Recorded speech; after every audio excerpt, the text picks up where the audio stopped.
Hi, I'm Alan, and this is Prayers to the Dice Gods, and today we're doing a couple of new things. We are going to paint an orc. Not only are we going to paint the orc, we're going to paint him with only contrast paints. I have always wanted an orc army. I don't know why I never bothered. I had a large Chaos Space Marine army, and then when I came back into it, I've got a large Chaos Space Marine army, and I've got Space Marine army, and, you know, these things... The Space Marines, it's more Space Marines. I want something a bit more interesting, so... I got an orc army, and the orc army has sat in a box now for months and months, and I've bought extras for it, and it's still sat in a box for months and months. I started painting Gazgul Thraka, and he sat on a shelf for months and months. I need to get these guys finished, and I want to do them all with contrast paints, except of course Gaz. So we're going to paint an orc. We're going to paint him with some contrast paints. And then, I think, we're going to try and do a high tabletop standard with contrast paints. So, here's the first attempt with the contrast paints. We played them out a little bit, and we're going to see where we can make improvements for the next one. So, of course, we're starting out with some orc flesh. Seems logical, right? We're going to paint the green onto the skin and see how that looks. And the first thing I noted as soon as it started to go on is... wow, that's a lot darker than I was expecting. So, what's it going to look like when it's dry? It's way darker than I was expecting. So I thought, let's try something out. Let's paint some yellow over the top of that skin and see what happens. It made it lighter, but it still didn't quite achieve what I wanted. We're going to do some leather, and what colour are we going to do that with?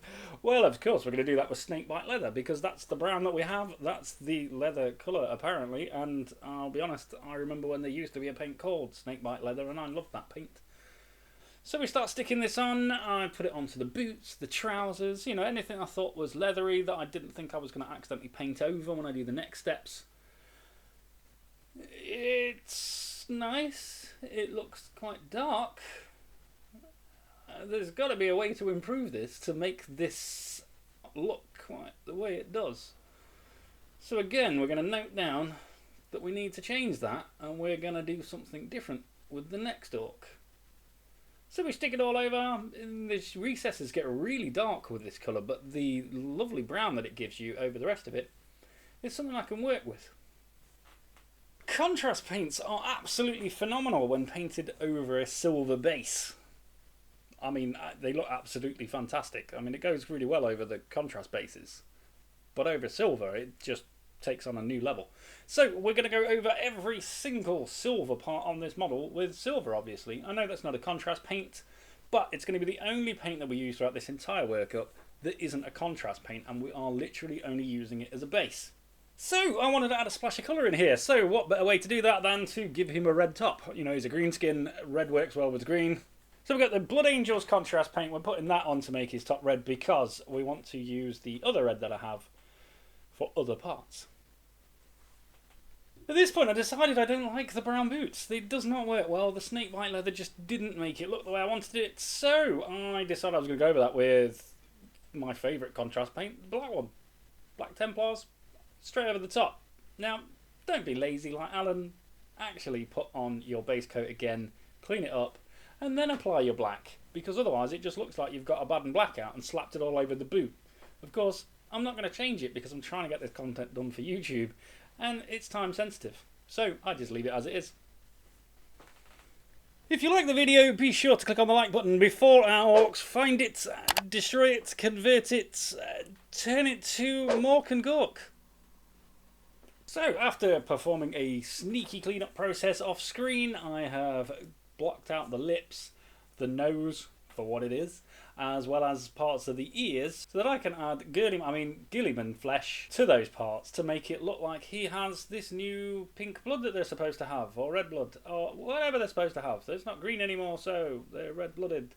These red-blooded orcs, they have fleshy coloured faces, and I quite like the way it looks, to be fair. So using our Guilliman flesh, we fill these in and give the face a little bit more character, because let's face it, with all that green on there, he really was looking quite dull. Now we're going to make our silver paint look like it's dirty, greasy, orc-like. We're going to take out the Basilicanum grey. And we're going to cover every single one of those silver parts.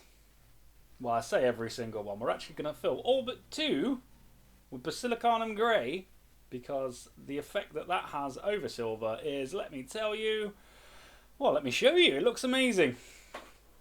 Next up, we're going for teeth colours. And what possible colour could we use for teeth? It's contrast paints, of course. It's Skeleton Horde. So we're going to do his teeth with Skeleton Horde because we don't want them to be white, because he's an orc. What's the chances that they brush their teeth? I think pretty slim. So we're using the Skeleton Horde on there. We're going to use it on his necklace. We're going to use it on the squig, of course. And anything else we think might look good in it. Right, and what could be weirder than Apothecary white? We're going to use it. I honestly find this to be the oddest contrast paint there is, but the effect that it has on silver, I quite like. So we've used it on the bone on the shoulder. We're also going to use it on a little plate just on his chest there. And I really like the way it came out. So using Nazdreg yellow, because I find this a really strange colour, I thought, let's see if we can pull off some weird NMM with just a quick coat of contrast paint. So I slapped this over the bullets thinking, maybe that'll work. I don't think it did. So quick cleanup time. We're going to go around with the grease here. We're going to make things look nice and neat before we move on to the next step, because of course I want those nails to stand out. I don't want them to just disappear into the green skin. So we're going over that, and then we're going to hit that with the same contrast paint we've done the teeth with, because it's a bone colour. I think that works. Pretty simple, I know. Flesh Tearers Red, it's out, it's on the squig. We're going to do what I love doing with contrast paints, because let's face it, I think contrast paints seem to be designed to be the perfect paint to blend with, because it takes so long for it to dry. We spend all this time adding things into our paints to make them take longer to dry so that we can do wet blends, so that we can make our models look pretty. And this contrast paint just does it for you, and the way it bleeds back together makes some pretty nice looking blends, I think. So, just using our lovely yellow contrast paint while our Flesh Tearers Red is still wet, we are going to make the top facing angles of this squig lighter. It's going to become orangey yellow, and that's exactly what we're looking for. I like the hair, the way it came out in the red, so I'm going to do the same thing there. He is a fully rigged squig with some nice orange on top. And just because I think it's going to look cool, we're going to add some Flesh Tearers Red to an armour plate on his leg, which we did straight over the silver, and on the axe we're doing it as well, but we've put the Basilicanum Grey underneath, and it makes it a lot darker when it goes on. I quite like the way these have turned out.